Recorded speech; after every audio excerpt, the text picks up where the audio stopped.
믿음으로 잘 살아보겠다고 맘먹으면 삶이 풀립니다. 이런 말씀을 증거하겠습니다. 5만 번이나 기도의 응답을 받았다는 멸류는 젊은 시절에는 형편없는 사람이었습니다. 사기꾼이었고 도적질도 많이 하고 남도 많이 두들겨 패고 그러다가 결국 감옥에도 가게 되고 그랬습니다. 그런데 그 이후에 자기의 삶을 돌아보니 이렇게 살아서는 지옥 가겠다라는 생각이 든 것입니다. 그래서 그렇게 살지 않기로 다짐했습니다. 철저하게 하나님 말씀대로 믿음으로 살기로 다짐했습니다. 그래서 우선 정리한 것이 돈에 대한 욕심이고, 그리고 주변에 자기가 성공하려고 생각했던 것들을 다 내려놓고 오로지 믿음으로 성공하겠다 이렇게 작정을 합니다. 그때부터 하나님께서 그를 돕기 시작합니다. 그는 오로지 믿음으로만, 기도로만 그렇게 자기의 일들을 성장시키며 잘 해냈습니다. 나는 그가 자기의 일들을 잘했다, 성공시켰다는 것으로 하나님이 그를 칭찬하지 않는다는 것을 압니다.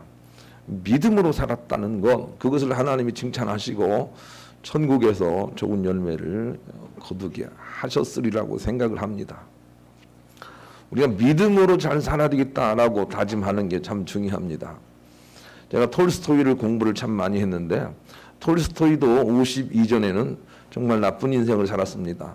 온갖 나쁜 것들은 다 해본 것입니다. 그러나 그렇게 살면 지옥 가겠다라는 깨달음이 왔습니다. 그리고서는 철저하게 다른 인생을 삽니다. 우리가 생각하는 것처럼 그냥 예수 믿고 그런 인생이 아니고 철저하게 믿음으로 삽니다. 그래서 주변에 돈들을 정리합니다. 그리고 믿음으로 살려고 결단을 합니다. 그리고 나서 남은 인생이 얼마나 많은 영향력 있는 인생을 살았는지 모릅니다. 우리가 믿음으로 살겠다고 결단하는 것이 필요합니다. 믿음으로 잘 되겠다라는 결단을 하고 삶을 살아야 됩니다. 그래야 그것으로 참복도 얻으려니와 우리가 영원히 살 수 있는 생명이 될 수가 있는 것입니다. 우리가 변화되어 천국 백성이 된다는 것이 그렇게 만만한 일이 아닙니다. 엄청난 큰 애씀과 결단이 필요한 것이지요. 그래서 믿음으로 잘 살겠다라는 그런 생각을 우리가 해야 합니다. 우리는 본능적으로 돈으로 잘 살겠다라는 생각이 항상 있습니다. 이거와 우리가 싸워야 됩니다. 왜냐하면 돈으로 잘 살겠다는 생각을 가지면 그것 때문에 결국 우리가 좋지 않은 인생을 결국 체험하게 될 것이다. 이렇게 하나님께서 말씀을 하고 계시기 때문입니다. 디모데전서 6장 10절에 돈을 사랑함이 일만 악의 뿌리가 되나니 이것을 사랑하는 자들이 근심함으로써 자기를 찔렀도다 그랬습니다. 이 자기를 찌른다는 것이 무엇을 의미하는지 여러분 상상해 보시길 바랍니다. 이런 것이 아닐까요? 내가 젊어서 철이 없어서 돈 쫓다가 이 나이 먹어보니까 정말 내가 후회스러운 인생이 되는구나. 이렇게 자기를 찌르는 현상이 아닐까 하고 생각도 해봅니다. 그러나 요한계시록은 찌른다는 것이 무엇인지 잠시 잠깐 우리에게 구체적으로 설명을 해주고 있을 것입니다. 그러나 돈을 쫓아 사는 것은 처음에 좋은 것 같으나 그 인생이 좋지 않고 결국 하나님의 심판에서 굉장히 나고자의 삶이 된다는 것이 성경의 가르침입니다. 그래서 우리는 본능적으로 돈을 쫓아서 성공해야 되겠다라는 생각과 싸워야 됩니다. 그리고 돈을 쫓아서 성공해야 되겠다라는 생각을 이겨내야 됩니다. 그것을 접어야 됩니다. 그래야만 하나님의 참복을 받는 인생 승리자가 될 수가 있습니다.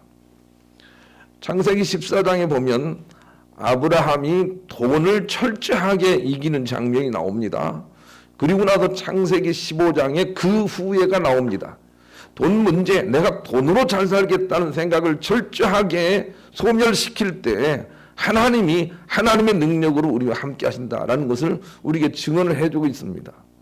우리는 이것을 지난주, 지지난주 계속 살폈습니다. 돈으로 잘 살겠다는 생각을 접는 게 참 중요합니다. 저는 그래서 부모님들이 자녀를 키우면서 자녀가 학교 가서 유치원에 가서 무슨 시험을 보든지라고 해서 돌아올 때 처음에 부모의 반응이 정말 너무 중요하다라고 하는 것을 여러 번 말씀드렸습니다. 예를 들어서 자녀가 100점을 받아왔다라고 생각을 해보십시다. 그때 아이고 우리 아들 잘했네 100점 맞았구나 라고 하면 이 아이의 인생은 쫑나는 것입니다. 잘못되는 것입니다.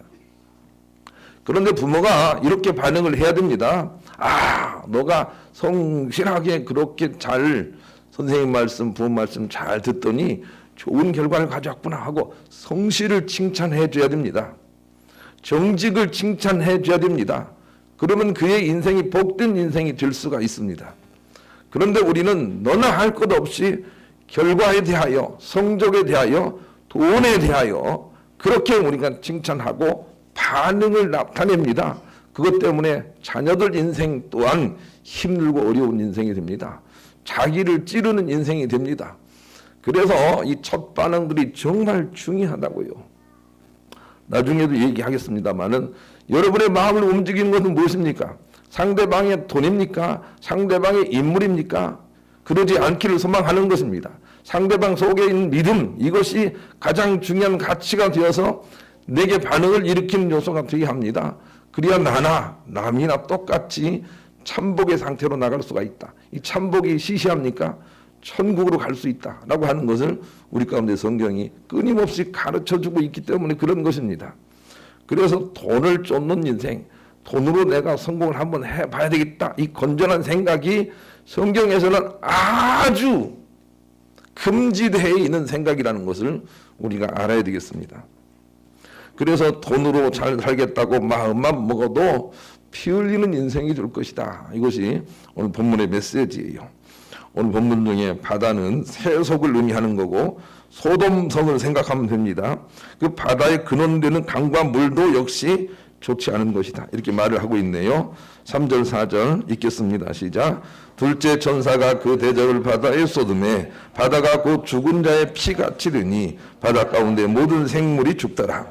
셋째 천사가 그 대접을 강과 물의 근원에 쏟음에 피가 되더라. 네.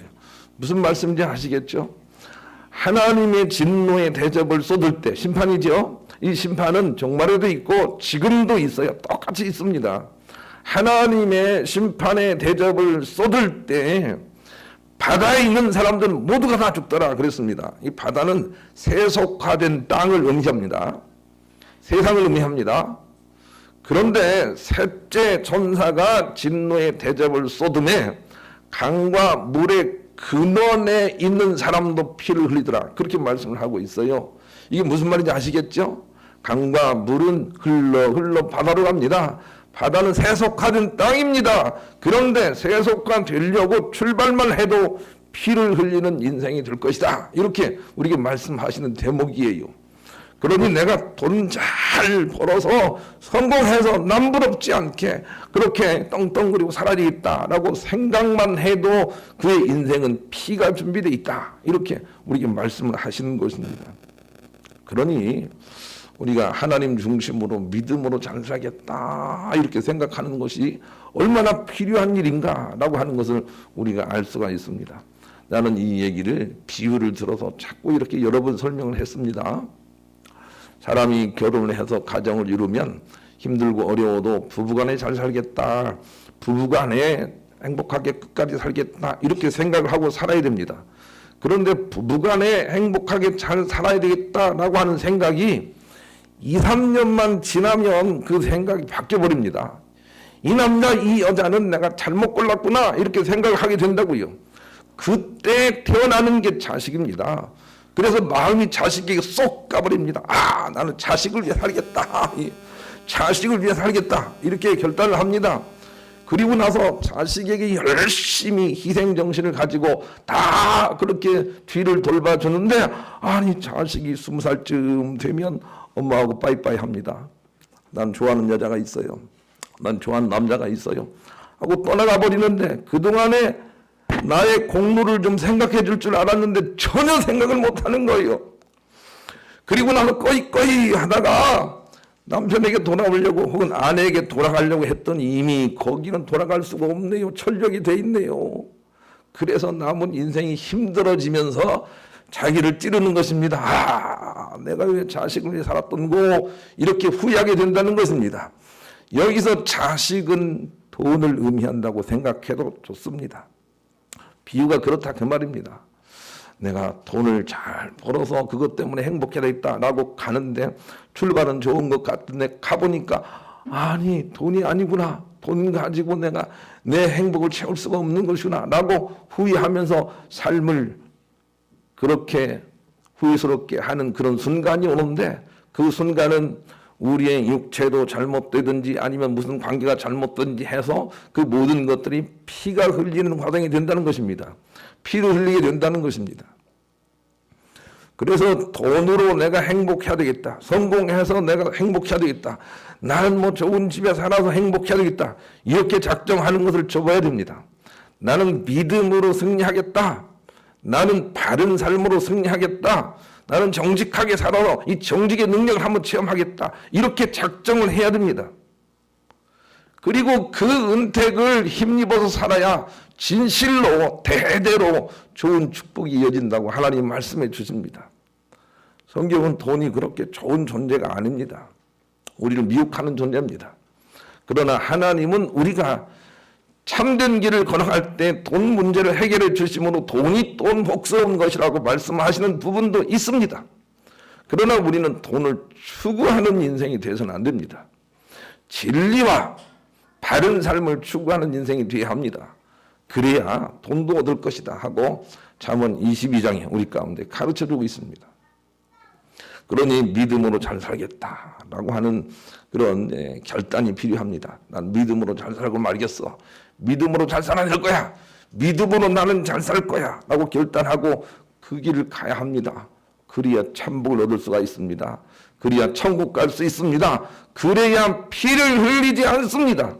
여기서 피가 무엇인지를 생각해 보세요. 그래야 피를 흘리지 않습니다. 우리 그런 마음을 가지고 복음성가 424장을 다 같이 부르겠습니다. 돈을 쫓는 인생은 어딘가 분명히 어그러지는 것이 있으며 그 어그러지는 것이 어느 순간 피가 되어서 나타나기 때문에 하나님은 실수하지 않으시는 분이다. 하나님은 정확하게 그렇게 역사하는 분이다 라고 하는 것을 깨닫기 전에는 우리가 돈을 포기하지 못합니다. 그만큼 돈은 만몬이라고요. 신이라고요. 우리의 중심을 뺏어가는 것이라고요. 그래서 우리는 지난 시간에 탐심은 우상숭배니라 이렇게 배웠어요. 우리 속에 돈에 대한 욕심이 있다면 틀림없이 그것은 우리 인생을 망칠 뿐만이 아니라 천국에서 푸대접 받을 것이다. 천국 가지 못할 것이다. 예. 이렇게 하나님 말씀하시니 우리가 힘써서 돈에 대한 욕심과 싸워야 됩니다. 나는 돈이 아니고 정직하고 바르게 살아서 내가 잘 되겠다. 그것을 보이겠다 하고 뮬러처럼 톨스토이처럼 결단을 해야 됩니다. 그래야 우리가 참복을 받고 대대로 잘 되고 삶도 풀어지고 피 흘리지 않고 천국 갈 수 있다. 이렇게 가르쳐주고 있기 때문에 그런 것입니다. 그래서 우리가 돈 욕심 부리지 않고 믿음으로 승리하겠다고 작정하기 위하여 우리는 우선 우리가 선 자리에서 끝을 볼 수 있는 능력이 있어야 한다 하고 오늘 본문이 우리 가운데 교훈을 해주고 있어요. 4절에 보니까 셋째 천사가 그 대접을 강과 물 근원에 쏟음에 피가 되더라 그랬죠. 마음만 먹어도 우리가 피 흘리는 인생이 된다고 심판을 예고하고 있죠. 그런데 그 강과 물의 근원의 끝은 어디입니까? 바다입니다. 죽음입니다. 지옥입니다. 세속입니다. 강과 물이 발원해서 흘러가는 것은 바다입니다. 그래서 바다를 봐야 내 이 발걸음이 잘못되고 있구나라고 하는 것을 알 수가 있습니다. 바다 끝을 봐야 됩니다. 저는 여러 번 얘기를 했는데 또 한 번 얘기하도록 하겠습니다. 저는 어렸을 때도 그렇게 정직했던 사람이 아니었습니다. 이 속에 거짓이 좀 있다는 것을 제가 압니다. 그 대표적인 예가 이런 거예요. 우리 이웃집에 나보다 한 살 많은 형이 초등학교를 졸업하면서 선물을 받아왔는데 빵을 6개를 받아왔어요. 그때 못 사는 시대에 빵은 얼마나 좋은 것인지 아시죠? 예. 그런데 이 형이 빵을 사다가 나 보는 데서 이 다락에 갖다 이렇게 올려놓고는 먹지 않고 그냥 있는 거예요. 그런데 얼마나 먹고 싶던지 그걸 형 몰래 하나 꺼내 먹었어요. 그리고는 형한테 이 얘기를 안 했어요. 이 형이 그걸 모르더라고요. 그리고 그냥 넘어갔어요. 그리고 정직한 것 같지만 정직하지 못한 삶들을 살았어요. 겉으로는 정직했다고요. 그리고 나서 38살 먹어서 돈에 대한 욕심으로 인하여 전부 망하는 그런 일이 있었습니다. 그때 제가 나도 모르게 떠올린 사건이 그 빵 사건이에요. 내가 어려서부터 내 속에 정직하지 않음이 나를 넘어지게 했구나. 그렇게 깨달아지더라고요. 그래서 저는 철저하게 회개를 했습니다. 조그만 정직도 부정직도 잘하면 크게 넘어지는 게 되는구나 라고 깨달은 것이죠. 성경은 우리에게 그것을 가르쳐주고 있어요. 잠시 잠깐 우리 눈앞에 있는 그런 욕심이나 물질 중심이나 이런 사고는 우리 앞에서 그때그때 우리에게 재앙이 되지 않습니다. 괜찮은 것처럼 보입니다. 그러나 저 끝에 가서는 죽음이 된다. 저 끝에 가서는 지옥이 된다. 이렇게 말씀하시니 저 끝을 보지 않고는 우리가 현재 나를 고칠 수가 없습니다. 눈을 들어서 하나님의 심판을 보십시오. 눈을 들어서 지옥을 보십시오. 차라리 지옥 가는 게 낫겠다고 생각된다면 그냥 돈 욕심대로 사십시오. 그러나 아니다. 지금 내가 가난에 어려움 가운데 있어도 천국 가기를 원한다면 내가 지금 바르게 살아야겠다 하고 지금 삶을 고치는 것은 우리가 끝을 바라볼 때 그게 된다는 것입니다. 그래서 근원 얘기를 하고 있어요. 끝을 한번 바라보세요. 스크루지 할아버지 얘기를 아시죠? 스크루지 할아버지는 수련노였어요. 자체는 돈을 벌기만 하고 그렇게 애쓰는 그런 사람이었죠. 그래서 부자가 됐어요. 그런데 어느 날 친구가 그 영혼을 불쌍히 여기서 데리고 어디를 구경시키지 않습니까? 뭐 자세히는 얘기할 수 없으나 그를 데리고 사후에 자기 자신의 모습을 보게 하는 자리로 데리고 갑니다. 그런데 사후에 자기 자신을 봤더니 그냥 너무나 욕심이 많아가지고 몸에 칭칭 쇠사슬과 모든 열쇠와 이런 것들이 막 가득 고통스럽게 있는 그런 자기 자신의 모습을 보게 됐습니다. 그리고 나서 스크루지는 결단을 하지요. 내가 돈 중심에 욕심 부려 사는 인생은 내 미래가 좋지 않구나. 내 심판이 아주 나쁘구나 라고 생각을 하고 베풀며 나누는 그런 인생을 살았다 라고 하는 것이 스크루지 할아버지 얘기 아닙니까? 우리도 마찬가지로 우리 인생의 미래를 봐야 됩니다. 지금은 100세 시대요. 부부간에 함께 살아야 할 노후가 너무 많다는 것을 저는 본다면 지금 자녀들에게 너무 애쓰지 마세요. 결국 부부간에 돌아가는데 옛날에는 5, 60이면 죽었잖아요. 그러니까 잠시 잠깐이니까 자녀 중심으로 살았어도 괜찮지만 지금은 안 그래요. 돌아갈래도 돌아갈 데가 없어요. 부부간에 너무 벽이 돼 있어서 그러면 안 되잖아요.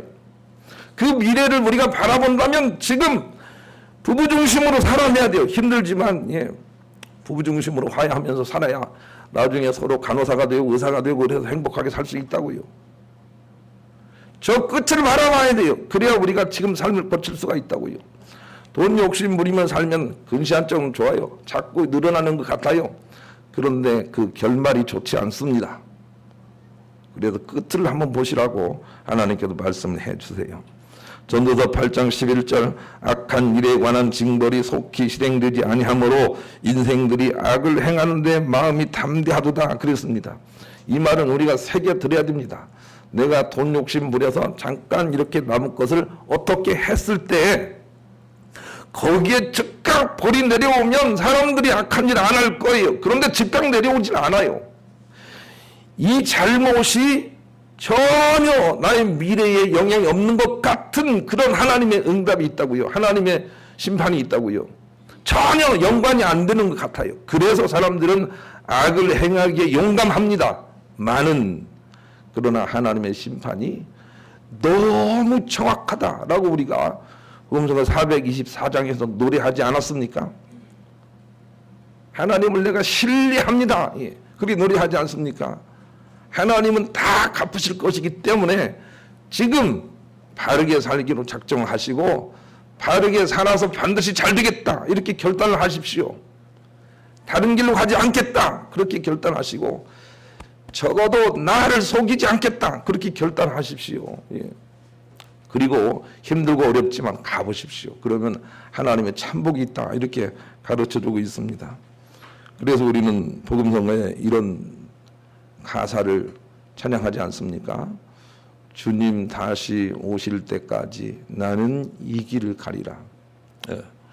뭐 무슨 일이 있어도 나는 이 길을 가겠다. 이렇게 하지 않습니까? 이런 결단이 우리 가운데 필요합니다. 저는 그래서 우리 젊은이들에게 힘들고 어렵지만 그 당당한 좁은 길을 가라고 주문을 합니다. 여러분의 미래를 위해서 그런 것입니다. 네. 힘들고 어렵지만 우리의 양심을 팔질 말기를 권면을 드립니다. 그래야 여러분과 여러분 자손이 됐고 여러분의 또 사무가 좋습니다. 그러니 끝을 보고 지금 우리의 삶을 바꿔야 되겠습니다. 두 번째는 마르지 않는 생수의 비밀이 있다. 그렇게 우리에게 이 근원 얘기를 하고 계시네요. 마르지 않는 생수의 근원이 있다. 우리에게 소망이 있는 거죠. 헨리 나우엔이라는 사람이 물질적인 청빈 뒤에는 정신적인 청빈이 따라오고 정신적인 청빈 뒤에는 영적인 청빈이 따라오며 영적인 청빈 뒤에는 오직 하나님을 선하시고 자비하시다는 것만을 믿는 믿음이 있습니다. 그것을 따라 사는 것은 참으로 부유해지는 길입니다. 왜냐하면 부족함을 모르는 참복이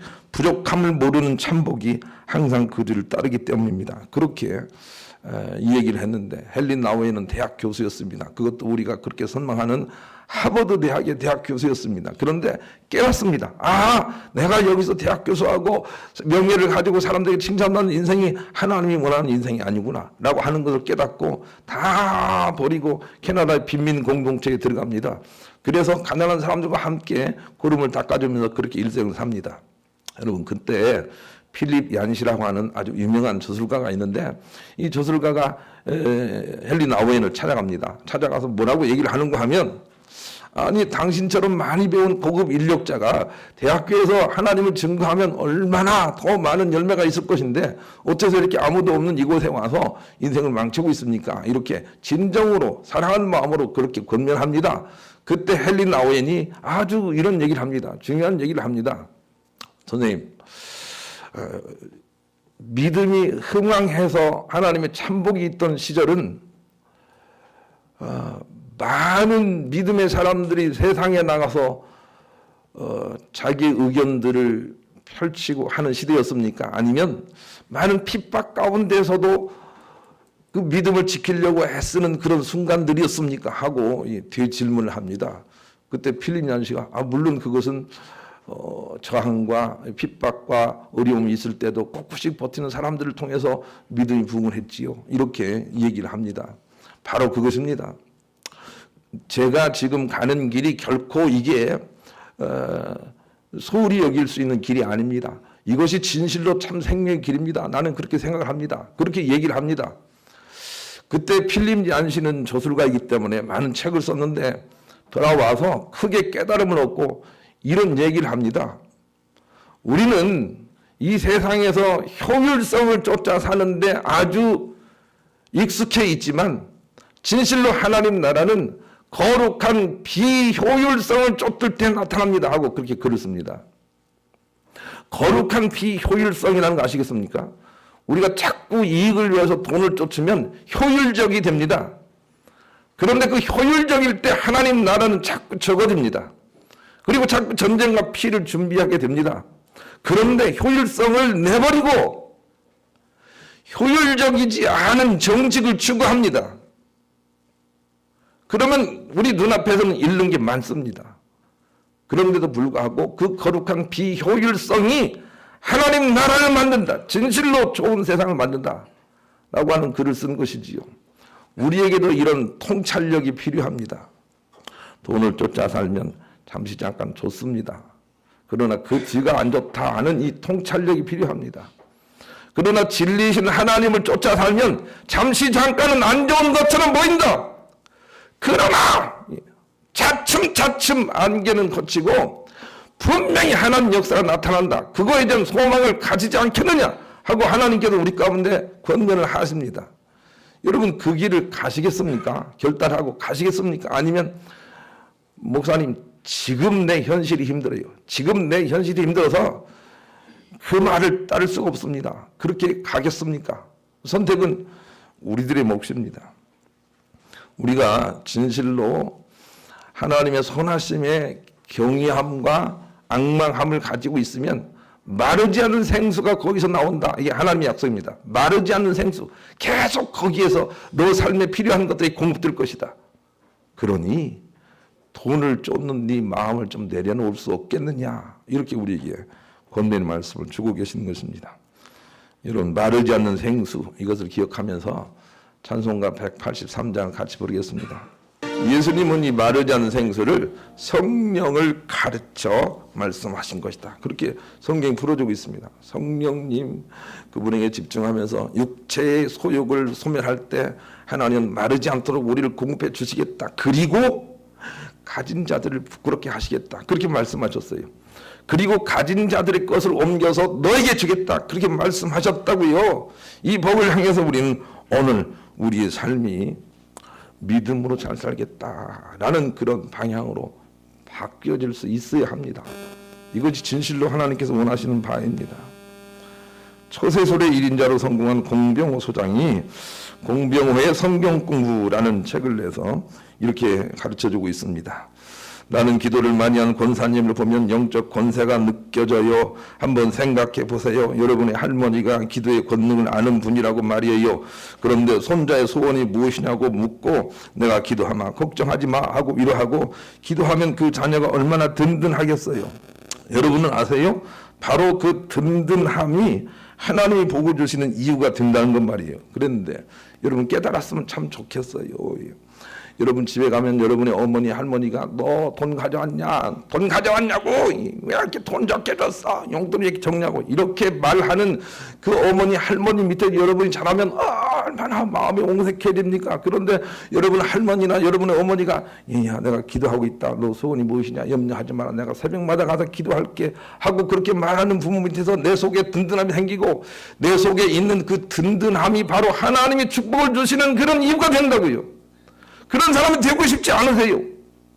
그렇다면 물질이 아니고 하나님을 든든히 믿는 그런 믿음이 여러분을 잘 살게 한다는 그런 가치관으로 세워져야 돼요. 그래야 그런 가정을 만들 수 있다고요. 정보원이라는 미국의 유명 패션 브랜드 포에버 21의 회장인 그는 이렇게 말을 했습니다. 돈을 벌려거든 돈을 버리고 진리를 붙들고 장사를 해보세요. 진리가 여러분을 나처럼 돈을 벌도록 해줄 것입니다. 내 말이 진리가 가지 않으면 잠언 22장 1절로 4절 읽어보세요. 나는 그 증인일 뿐입니다. 그렇게 얘기를 했어요. 여러분이 진실로 성공하기를 원하고 진실로 돈을 벌기를 원한다면 여러분 자신을 위한 것이 아니고 하나님의 영광을 위하여 그렇게 하기로 작정을 해보세요. 나는 주님의 이름으로 돈을 벌어야 되겠다. 그렇게 작정을 해보세요. 주님의 이름으로 믿음으로 돈을 벌어야 되겠다. 그렇게 작정을 해보세요. 하나님이 도우십니다. 실패가 없는 근심이 없는 참복을 주신다고요. 그런데 우리에게 문제는 돈을 벌어서 하나님께 영광을 돌리겠다고 생각하는 것입니다. 그 차이를 아시겠습니까? 성공해서 하나님께 영광을 돌리겠다고 하는 것입니다. 그 차이를 아시겠습니까? 술을 끊고 교회에 나오겠다고 생각하는 것입니다. 그 차이를 아시겠습니까?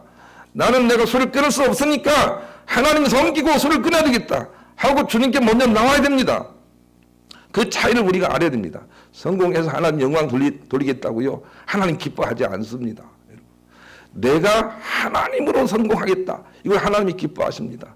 내가 하나님으로 가정의 평화를 이루겠다. 이걸 하나님이 기뻐하신다고요. 잠언 22장 1절로 4절을 여러분이 꼭 읽어보시기를 권면드립니다. 전복을 받기 위해서는 무엇보다도 시작점인 동기가 중요합니다. 나는 여러분에게 또 이렇게 묻습니다.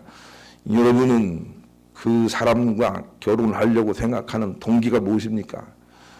잘생겨서입니까? 돈이 많아서입니까? 직장이 좋아서입니까? 나는 하나님 말씀을 대언합니다. 믿음으로 잘 되겠다는 동기가 아니라면 그 발걸음에는 피가 있을 것입니다. 그런 여러분의 동기를 잘 관리를 해보십시오. 내가 왜 저 직장을 들어가려고 하는지 그 동기를 잘 관리해 보십시오. 그러나 일마다 때마다 그 동기가 하나님의 뜻을 나타내는 동기가 된다면 하나님이 도울 것입니다. 여러분이 일을 하다가 망했다고 가정해 보십시다. 그러면 실망은 되겠죠. 그러나 실망 안 하는 것이 안 할수록 좋은 것이며, 그런 일이 있을 때도 하나님, 그러면 내가 이제 무엇을 해야 하나님의 영광이 되겠습니까? 하고 물어보십시오. 그리고 하나님께서 지금 그 자리에 두시는 일을 또 하십시오. 그런데 그 일을 하다가 또 망했습니다. 그러면 절망하지 말고 하나님께 또 물어보십시오. 하나님, 내가 이 상태에서 주님이 원하는 일은 무엇입니까? 또 물어보십시오. 그리고 그 일을 하십시오. 그리고 그 일로 영적인 세계에 승리가 보이면 하나님은 사단을 물리치고 놀랍도록 30배, 60배를 부어주십니다. 그리고 그것이 참복이라고 가르쳐 주십니다. 그러니 우리는 꾸준히 우리의 동기 관리를 해야 됩니다. 너 뭐 때문에 그런 일을 하려는 것이냐? 자꾸 물어봐야 됩니다. 너 뭐 때문에 그게 나가느냐?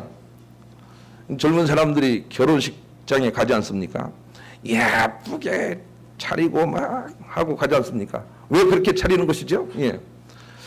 내가 지금 이렇게 잘 꾸미는 이유가 무엇인가 자꾸 물어보십시오. 아, 이름 모를 남자에게 잘 보이려고 하는 것이구나. 그러면 좀 접으세요. 접으시고 내가 잘 꾸며서 하나님 영광 되게 하는 그런 일을 찾으세요. 그리고 그렇게 하세요. 범사를 그렇게 하라고요. 하나님, 내가 이 일을 하려고 합니다. 그런데 나는 이 일을 통해서 정말로 돈을 벌고 싶습니다. 이런 생각이라면 잠시 접으시고 하나님이 원하시는 바가 무엇인지를 맞춰서 그 일을 해보십시오. 하나님으로 잘되게 하겠다, 믿음으로 잘되게 하겠다, 그런 길을 가보라는 것입니다. 이건 결코 우리에게 많은 손해가 되는 길이 아닙니다. 하나님은 그것을 원하십니다. 믿음으로 승리하기로 다짐하는 그 길을 하나님이 원하신다고요. 그렇게 가야 합니다. 그러면 다윗처럼 우리가 정말로 삶도 풀어지고 천국에서도 칭찬을 받는 사람이 되어 나가게 될 것입니다. 동기가 중요합니다, 여러분. 자꾸 하나님께 물어보십시오. 그러면 지금 내가 뭘 해야 됩니다, 뭘 해야 됩니까, 하나님? 내가 이렇게 철저히 넘어졌습니다. 그러면 지금 내가 뭘 해야 됩니까? 하고 하나님이 기뻐하시는 일 해보세요. 정말 좋은 일이 올 거예요. 하나님은 그 동기, 돈을, 성공을 좋아하는 그 동기에도 역시 피가 있게 하셨다라고 하는 것을 기억을 하시고 하나님의 영광을 위한 동기를 가지고 하나님의 놀라운 승리를 증거하면서 하시는 여러분 되시기를 우리 주님의 이름으로 간절히 축원합니다.